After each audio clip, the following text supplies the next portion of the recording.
latest stuff in it got corrupted this morning. So some of my tools that I have, like in the current version, aren't the final form, but I can still do the demos and like it'll be okay.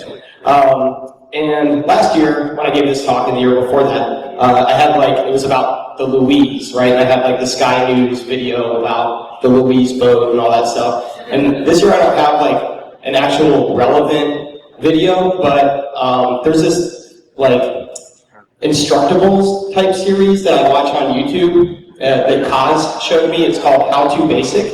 And so I'd like to show you how to install GTA 5.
I'll never look at eggs the same way. All right. So, all right. So, let's see. What am I doing here? Thank you. Okay. Readjusting your video settings again. Okay. Thanks, Dave. Okay. So here's kind of like the high level of what we're going to talk about. I'm going to do like a really brief overview of forensic stuff. So we'll talk about like disk-based forensics versus memory forensics and like what advantages and disadvantages that each one has to offer. We'll talk about RAM disks. RAM disks are pretty cool. You'll see that like it's this temporary allocation of memory that you can have. So,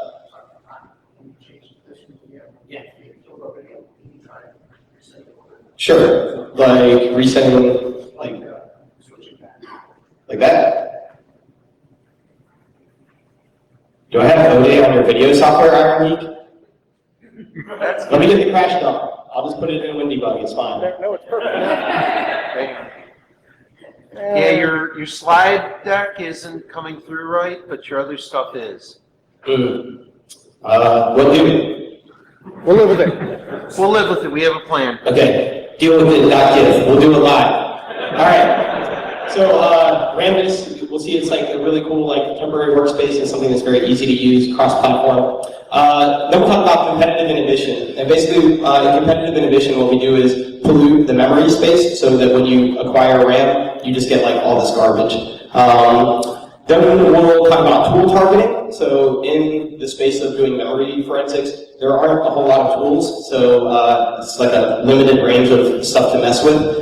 So that's some fun stuff. And then PE tampering, we'll talk about like from the perspective of being like on a box and having malware, like your malware running on a system, like how can you mess with the memory forensics that's going to be done.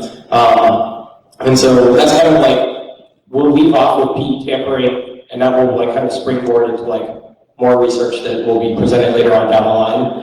And then other stuff, there's like a bunch of other memory anti-forensic stuff that's been done. I'll also like throw out a couple other ideas that I have. And we'll just like try to LOL as much as we can. Okay, so before we get started, have you guys ever been to DerbyCon before? Anybody been to DerbyCon? Awesome. So at DerbyCon, the way that they do their talks is like you have keywords, and if you say like the keyword's supposed to be like relevant to your talk, and if you say a keyword, the audience is supposed to yell drink, and I'm supposed to take a drink, and you can drink along as well, and it's more fun that way. But I know it's 2 p.m., so kind of like when you're starting to nod off. So first 3 hands that I see for keywords. Let me see 3 hands. Toss. Memory. Memory is a keyword that I got to drink here. Yes. Forensics and Roquel? Troll. Yes. Troll? Memory, forensics, and troll. All right.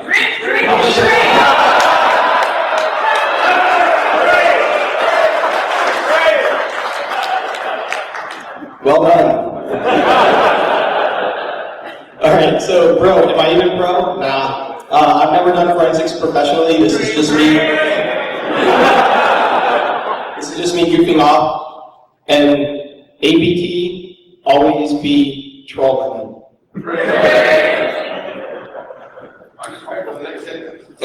Yeah. I haven't messed with the FBI in the last year and a half. If anybody's seen the last 2 talks that I gave at DerbyCon, they were anti-forensics talks, messing with the FBI. But I haven't done it since I moved to San Francisco a year and a half ago.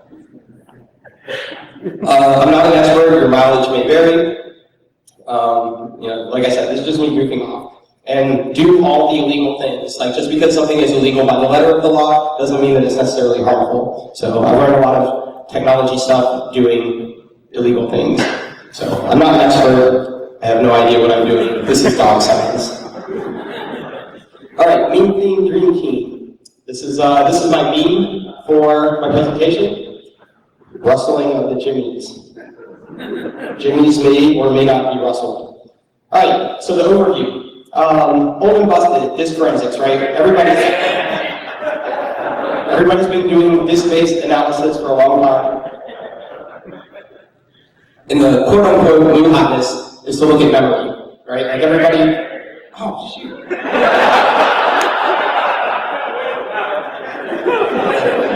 That's vicious. Or enabling, I like it. All right, so there's all kinds of cool stuff in RAM. Right? Like, who remembers the cold boot password that came out, or the cold boot paper that came out from Princeton? You can find encryption keys, you can find passwords, there's like all kinds of fun stuff in RAM. So, why you do this, Nolan? Like, there's a lot of good stuff to be had. Like, you get a snapshot of the current system state. You can see, like, what's actually going on the box right at that moment in time. Some malware leaves stuff only in RAM. Like, it doesn't touch disk. Like, Meterpreter only, like, writes to RAM. And like you can also find stuff that has happened on the system and been cleared out, but like is still resident due to artifacts. Same thing like malware residue, like malware leaves stuff in RAM. But also like when you're dealing with malware, you might be dealing with like stuff that's packed or protected or encrypted. And like just because it's encrypted on disk or packed on disk doesn't mean that it's not going to be unprotected or unpacked in RAM. So you can get some really good stuff out of memory by doing memory forensics. And so like I mentioned earlier, there are like a few main tools that people use.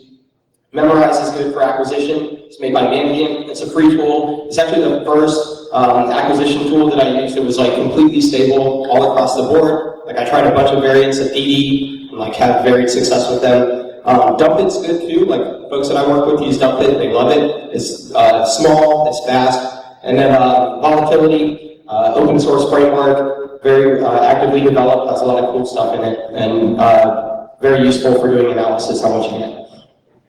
All right, so RAM disks. Like I mentioned, like with a RAM disk, you're just allocating a section of RAM, and you're treating it as storage. So it's kind of like your temporary workspace that gets all cleaned up for you afterwards. And there was like a lot of cool stuff to be had with this. I've used RAM disk for a while, and I'll show you the script that I've got that sets up RAM disk in Linux, and then we'll do a demo with a tool in Windows. So yeah, like I said, it's a temporary workspace, right? You allocate this like chunk of memory. You can do all kinds of things, inside of it, and then when you're done using it, you deallocate it, and everything goes away.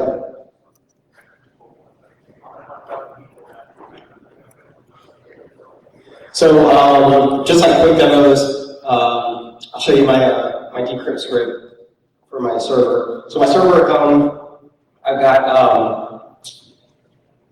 like a RAID 5, and I have this like huge partition that's encrypted with like all my stuff, like all my dual core stuff that I've recorded, all my illegal things that I've pirated, all my exploits I've written, like whatever. And so to do that, I have to set that up. I have this script that I wrote.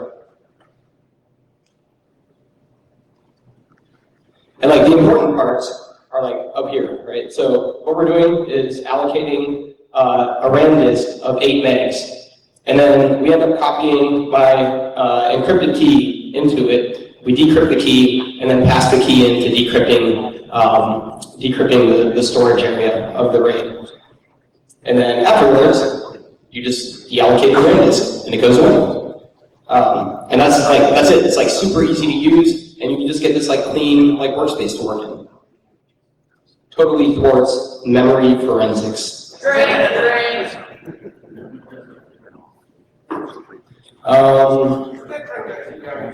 Yes. It's this isn't metric though, so I don't know, maybe that's why it looks different to you. We use dollars over here, not centimeters. Just kidding. I love you, Steve. Steve picked me up from the airport yesterday. I love you, Steve. All right, so I actually kind of planned ahead and made a video of the RAM disk demo in Windows. So I'm just gonna like actually show that real quick if I can find it.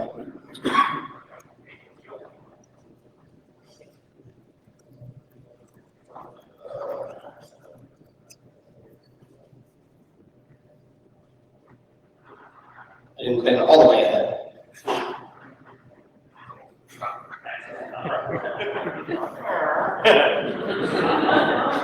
Yeah.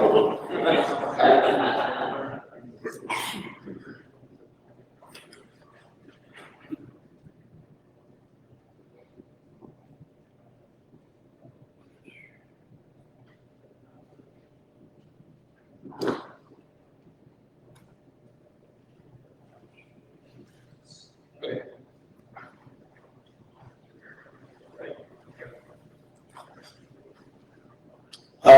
Okay, so I'm just opening up a password dump here so that it's in Notepad, and it's just opening up off my hard drive in my VM. It's loaded into memory. Oh, shoot. Then we're going to take an image of RAM using dumpit.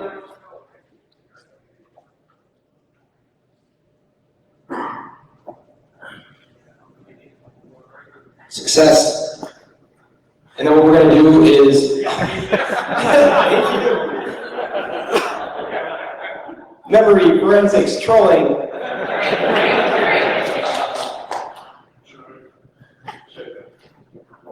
And then we're going to direct that line that we look for, IUser Bob from the password dump, out of the memory image.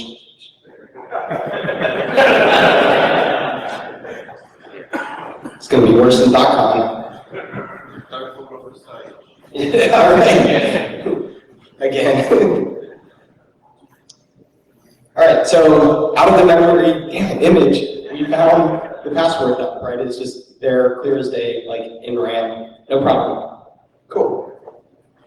So now we're going to load up a RAM disk, and we're going to do, like I've rebooted since then to like clear out the contents. And so now we're going to do the same thing that we just did, but in our RAM disk instead. And then we'll see that it gets cleared out.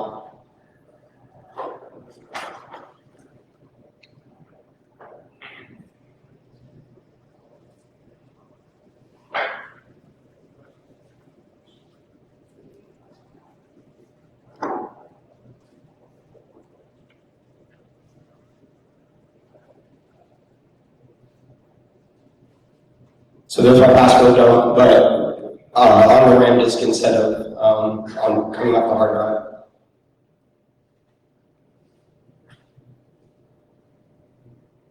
Same file, same contents. And then we're going to remove the RAM disk, so that'll deallocate the memory, clear all that stuff out. I should write these down or something.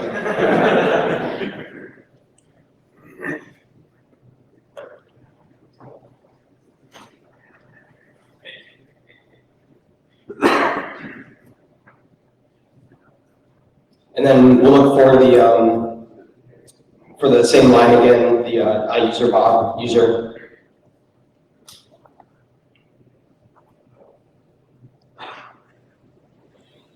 Spoiler alert, don't find it. It's okay, because I yelled spoiler alert first.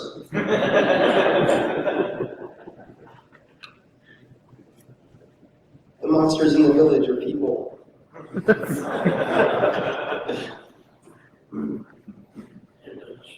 My ex-girlfriend's brother yelled that in a crowd, like standing in line to see the premiere of it. As they drove away. Very quickly. That's me being bored and playing with the mouse cursor.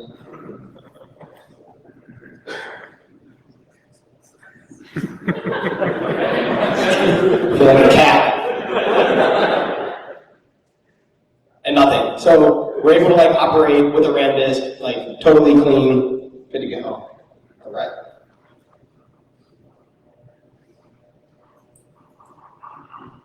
All right. Unrustling. Oh no. What happened? I think, can you guys see that? Yeah, okay. Cool. So that's RAM disks. Any questions on RAM disks? Yes. Yes, yeah. So you can do things like that's kind of like or like if you were going to like dump credits or something like that, something that you didn't want to be detected that had happened in RAM, you do it like working out your RAM disk and then like do your bad stuff, deallocate the RAM disk, like, good to go. All right, competitive inhibition. So like I said, we're just going to pollute RAM with a bunch of garbage. And garbage in, garbage out. Shouts out to InfoSec Reactions for the animated GIF from the movie In Bruges, which I like. So my weapon of choice for this was PDFs. PDFs are super fun because they can be tiny on disk, but you can like put JavaScript in them. They can do compression, so like that stuff decompresses in memory.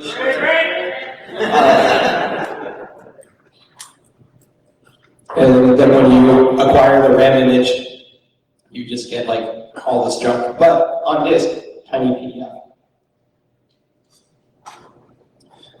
So this tool that I wrote is called War Gargle.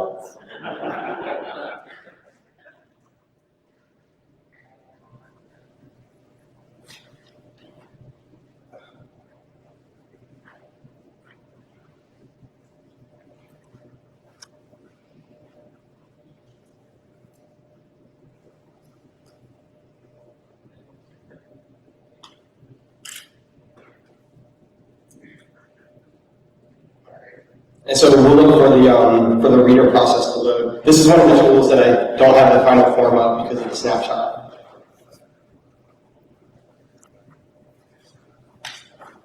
But so we run it. Oh wait, it needs to run again.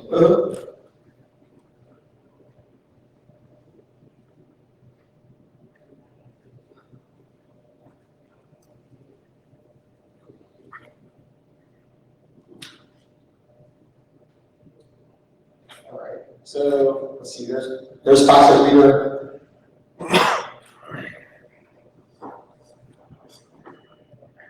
And that number just keeps going up. Let's see the movie number.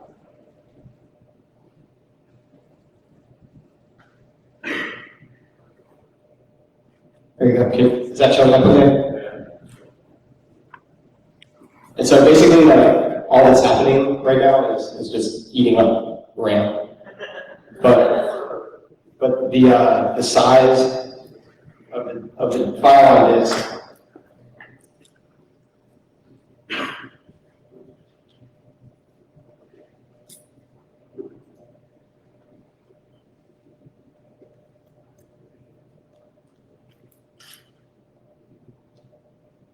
is 982 bytes, and it's taking up hundreds of megs of RAM. The trick with this is like if you get too big, the reader process crashes. But there's a balance to be had there, and you can fuzz it out. This is super cool. Like it's fun because it's like easy to create. There's like a set of PDF tools out there by Didier Stevens, and he makes them freely available, so it makes it like super easy to create these.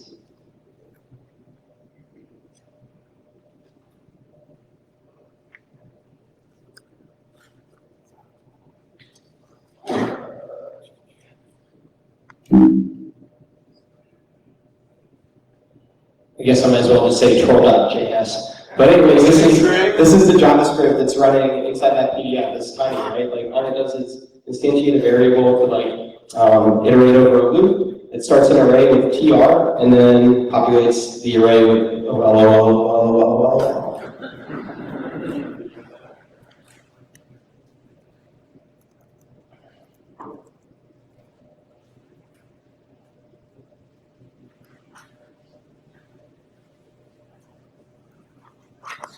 Okay, work article. Oh, and so basically the code for work article for the binary is it's just a loader, and all it does is load the reader process, and then hides it and removes it from the taskbar. The final form removes it from the taskbar. This version that I recovered does not have that functionality.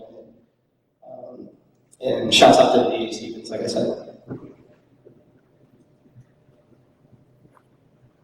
Okay, does anybody want to see like work article source code? It's actually super bad, but I'll show it to you real quick.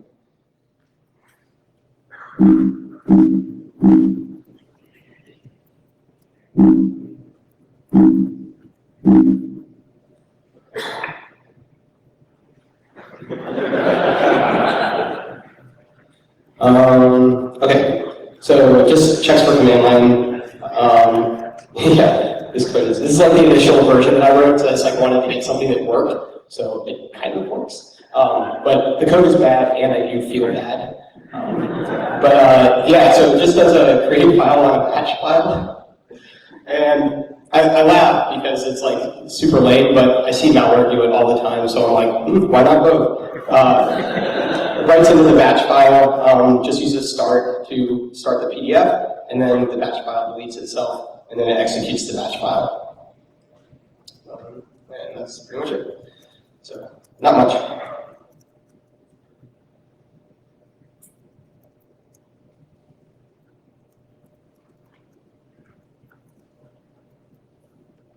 Okay, tool targeting. So, I guess like the initial step is to detect that the tool is being used, right? So we mentioned like memorize, and we mentioned dump it, like from the times I've seen memory forensics been done. From the times I've seen it been done, the analysis of the acquisition happens on a separate machine. So you acquire RAM on like the victim or the compromised host, and then in your own work environment, your own VM, like whatever, you do your analysis there. So I didn't really build anything to specifically target volatility running, but I've got something for volatility later. Okay, so we're going after like inhibiting or messing with the acquisition of RAM. And this is fun because you can troll the investigator in almost real time. Like once you catch their tool running, then like you can start messing with it. So the first thing I did was like, let's just like prevent acquisition at all. Like we'll just crush it. So if you find a tool running, just kill it. So this tool I wrote is called Int0x80, and it's named after the infamous bash.org quote where the guy is convinced that every time he types his password into IRC, it shows up as **. But he can see it because it's his password, which is Int0x80. Wait, how do you know my password? Oh, I just copy and pasted your stars, and it appears to you as Int0x80 because it's your password. Oh. I think if their IRC clients had like image rendering, they would post that picture with the van that says "free candy" spray painted on the side. That seems legit.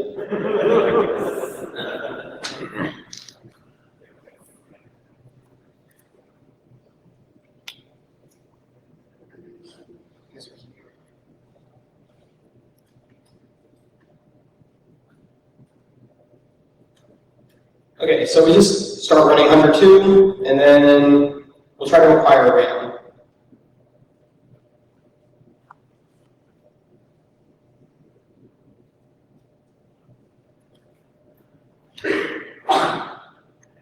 No. Let's try it again. No. And like Int0x80 just keeps killing it.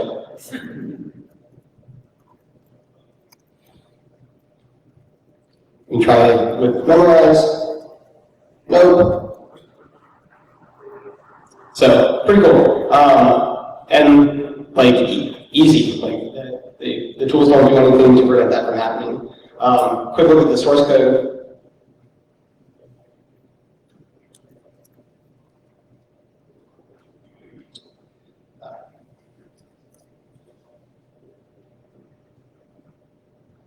Okay, so this is just really basic like process privilege grabbing. We're just grabbing like the ability to debug, which grants us like all privileges for Windows, and that lets us like interact with other processes and do things to them, like kill them.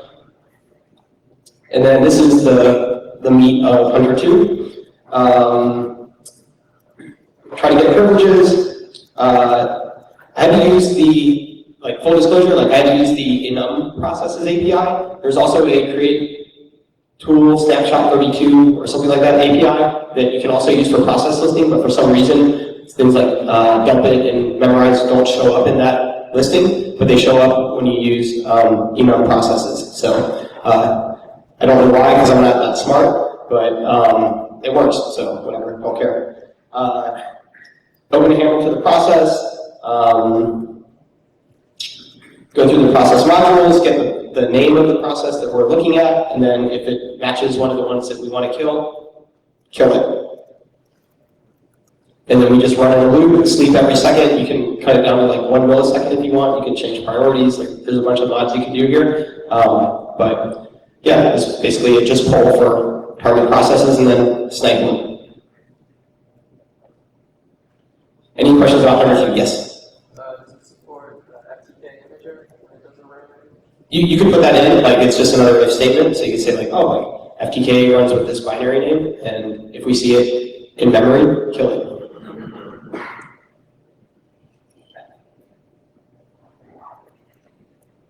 I keep checking on Kaz, because last year I went and got him a drink during his talk, and I'm worried that he's gonna like bring me one and I'm gonna be in trouble. Stay right there, Kaz. I love you.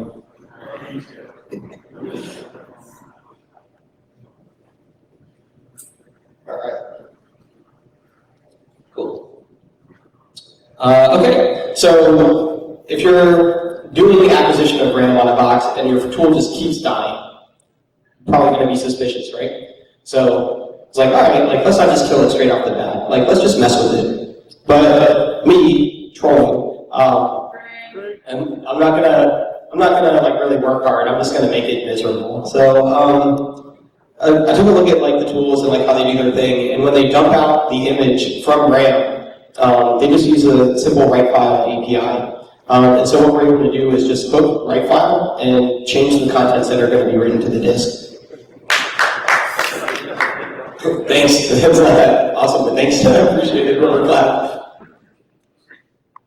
And so to do this, I just wrote like a DLL injector, which also didn't survive the snapshot crash, but the DLL survived. So my DLL is called lol Wayne.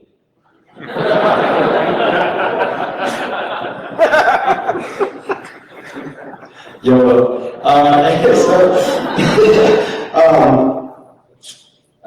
Yeah, so basically it's just a modification on Hunter 2. And we just poll for like one of these processes to be running, and then when the process is running, inject lol Wayne, and then let it do its thing, which is to tamper the output buffer. I'm just going to run, I'm going to use a separate third-party DLL injector that I got online.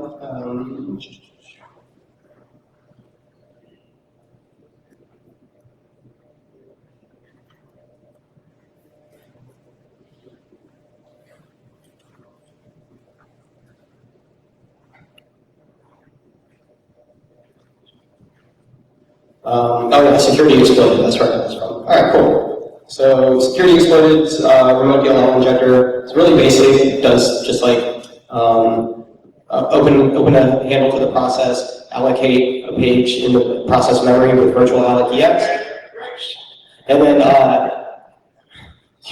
using write process memory,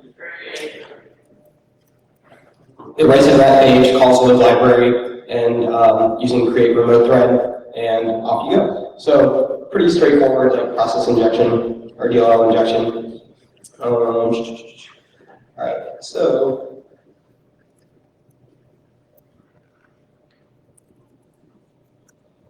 let's see. All right, so we're going to acquire RAM and inject.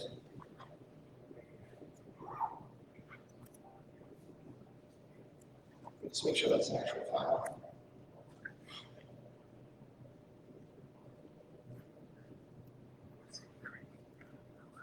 Yes, okay. And then it just wants the PID. So we'll start our memory acquisition. All right, 1 second. With memory and then we'll get the PID, which is 2232. And it looks like it did the injection. Cool. All right, so this is going to be running for a second, so I'll take a drink. And then, actually,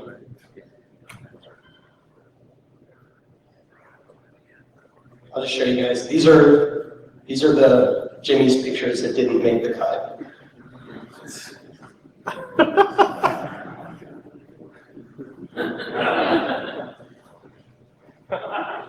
Wow.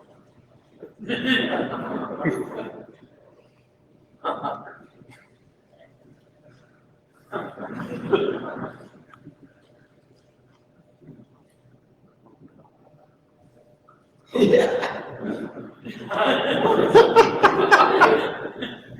I got 99 Jews. Nah, just like 16.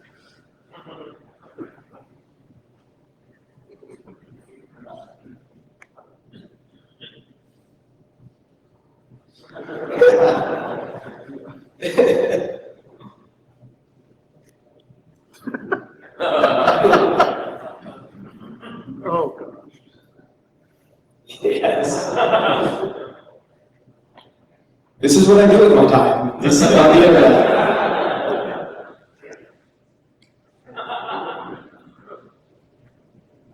Once. All right. Let's check my memory acquisition. Drink. Still running. You guys want to watch another How To Basic?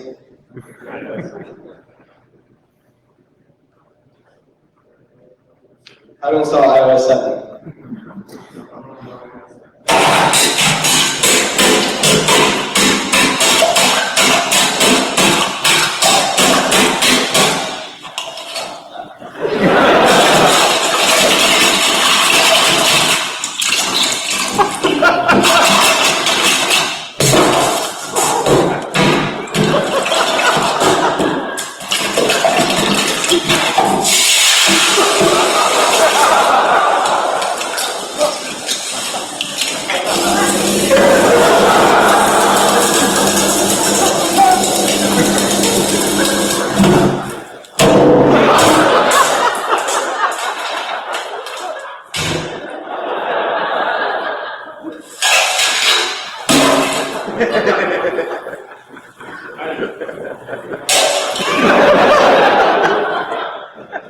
And that's how to install iOS 7.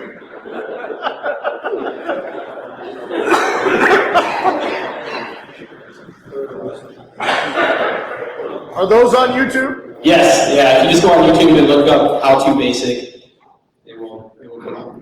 This is still required. All right. One more.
getting your deposit back from that place. All I want to do is make eggs and troll memory forensics.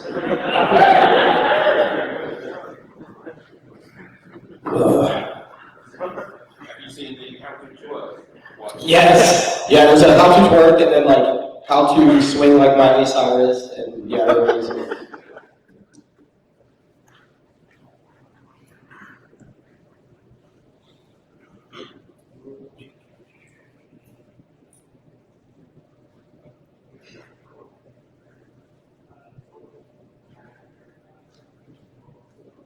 Whoa, is today the 27th? Whoa. Time flies when we're celebrating 21 birthdays in a month.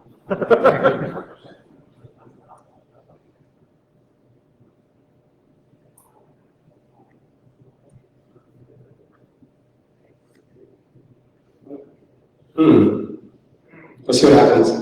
It's still running, but I'm sure it's written something in it. I hope so.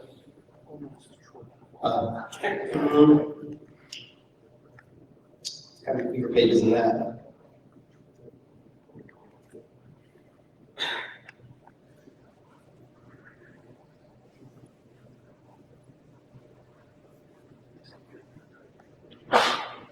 There it goes.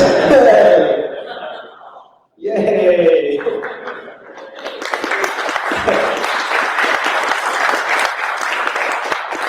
Thanks.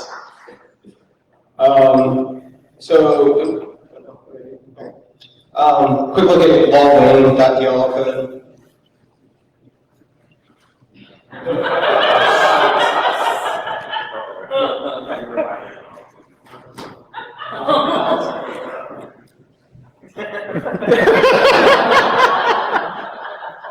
I love because in that way, we've invented this drink called Faderade, and it's vodka and Red Bull and like Gatorade or Powerade. And so you get your uppers and your downers and your dehydration and your rehydration all at the same time. Okay, so this is the DLL code for lol wing. We have a buffer that our page contents are going to be going into, function pointers for using write file. We export a symbol of do it, which is so that we can use it in the next one. Oh man, we're running short of time. Okay. And basically, yeah, just using Microsoft detours, we just detour the write file API, and then every time buffer comes in, we just replace it with a big little buffer. But as you notice,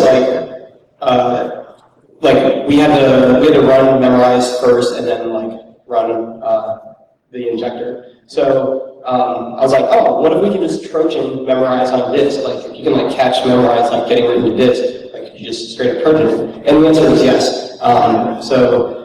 My Trojan didn't survive the snapshot crash, but like it's not anything special. Like there's tons of examples out there on how to do it. So just to do it real quick, I can use like a separate tool, like PE tools. And we can just edit memorize, add a new directory to it, or not add a new directory, but modify the import directory, add an import.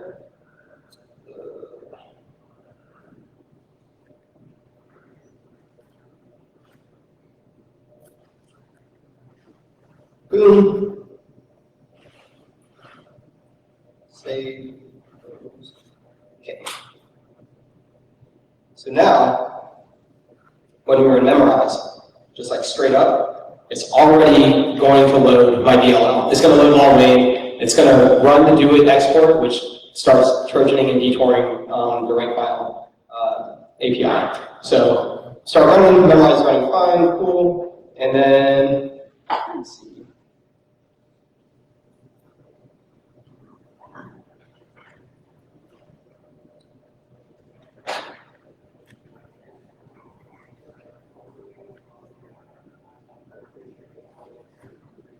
Oh, I didn't know that. Ooh.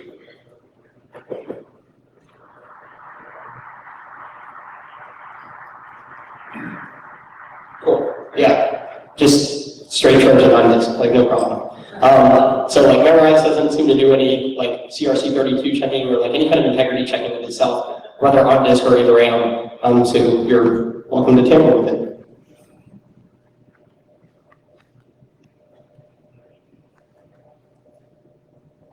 So yeah, memorize collects the buffer from memory,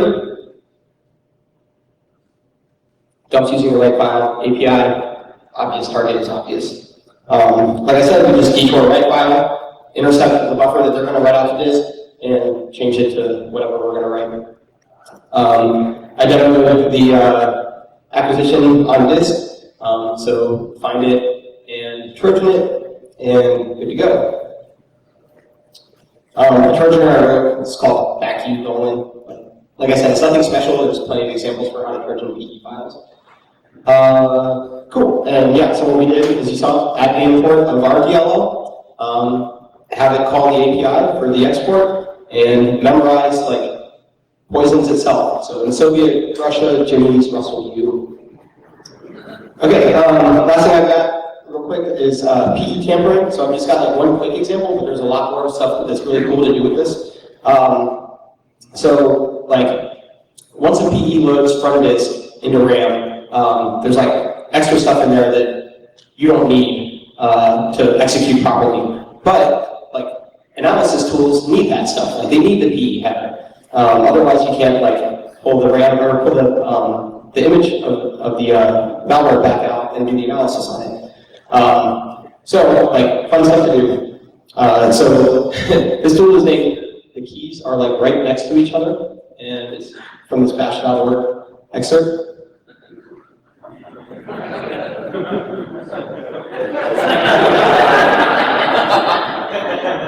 The keys are like right next to each other.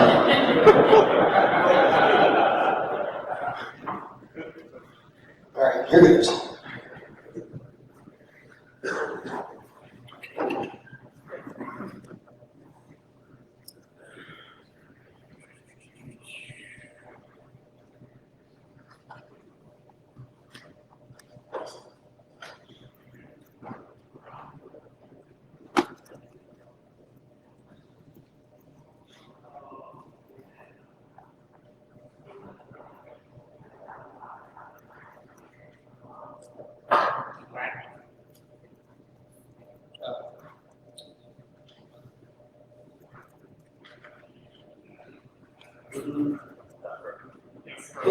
Yeah, that would be more.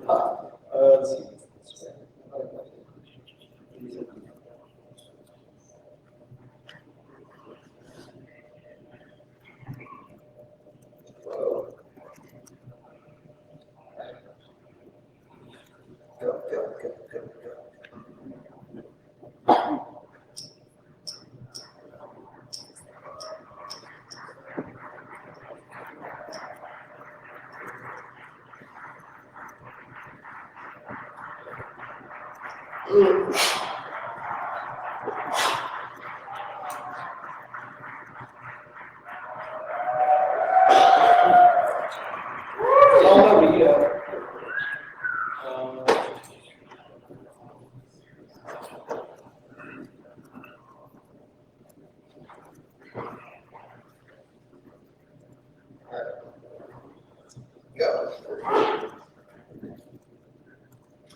Why you not go? Oh, I know. I just mean. Take too long to eat drink. Yeah, right? True story. Dirt, wrong directory. Life is hard. Let's go shopping.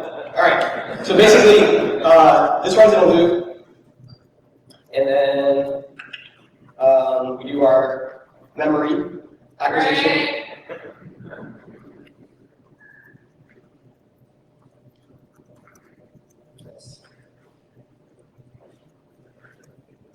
Cool. All right. And then let's do memorize, or not memorize, but volatility.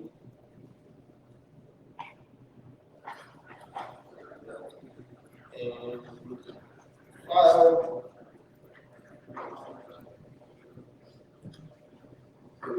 And then I think this level.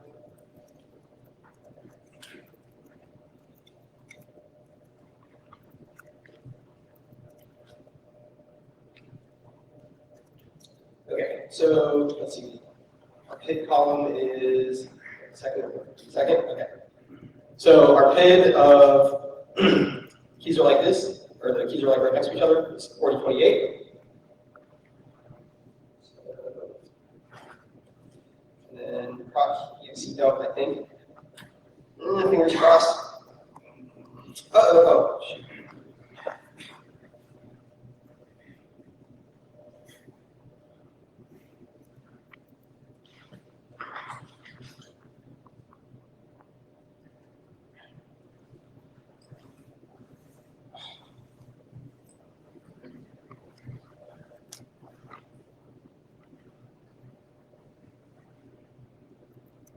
Okay, so basically we're just trying to like dump the malware out of RAM. Cool.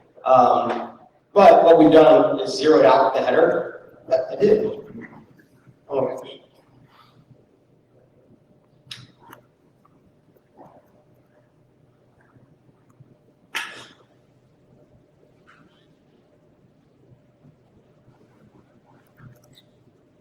And so since we zeroed out the header, it can't find the MZ header, and so it can't do anything with the image. So if we take a look at executable 4028, size of 0. It didn't manage to acquire the process, even though the process is running in RAM. Like, right here, showing it's running. It's there. What? Memory forensics, double fail. Thanks.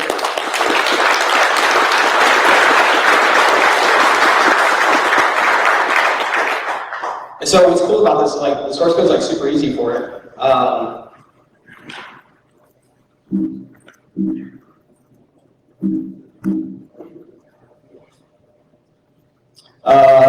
So yeah, just basically get the base address of the process running in RAM, make sure that it's got an MZ header, make sure it's got a PE header, check for the size of the headers, change the memory protection on them so that we can write to them, zero it out, which is basically just calling memset under the hood, change the permissions back, and like we're good to go. And then this is just to hang out so that we can like successfully acquire RAM. So like not a lot to it. There's a lot more cool stuff you can do though. Like if you look at like tampering with stuff, like using like bad values, like fuzzing out the PE headers, there's like a lot more cool stuff to be done.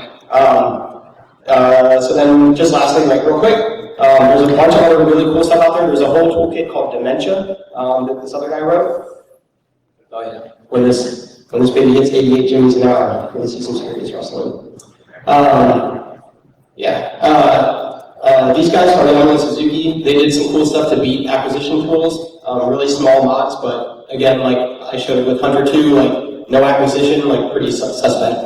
Travis Goodspeed has really cool stuff as well. Out of band, so it's like super win. Milkovich is the guy that's got the Dementia toolkit. Like definitely check it out. Like serious business. Like he has like kernel driver stuff.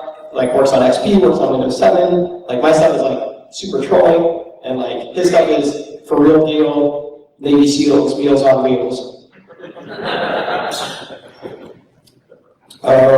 So yeah, there's a bunch of other stuff you can do. Obfuscate strings, re-obfuscate strings so they're not clear in RAM. You can put fake strings in there. You really think someone would do that? Just go online and tell lies? Plant imports, like there's just all kinds of stuff to be done that lots of room for research. So hopefully you guys are interested or think it's lousy or whatever. And shouts out to Porkenby, shouts out to HD Moore in Egypt, shouts out to InfoSec Reactions, and my DJ Fuzzy Knot, and shouts out to the internet.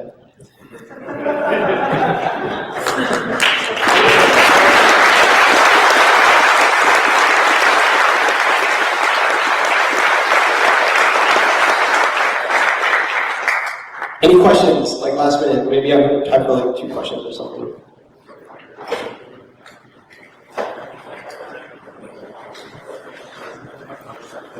Thank you. Memory trolling and forensics. I love you guys.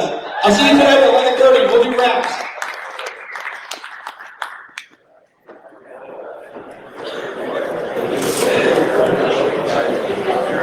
Thanks, man.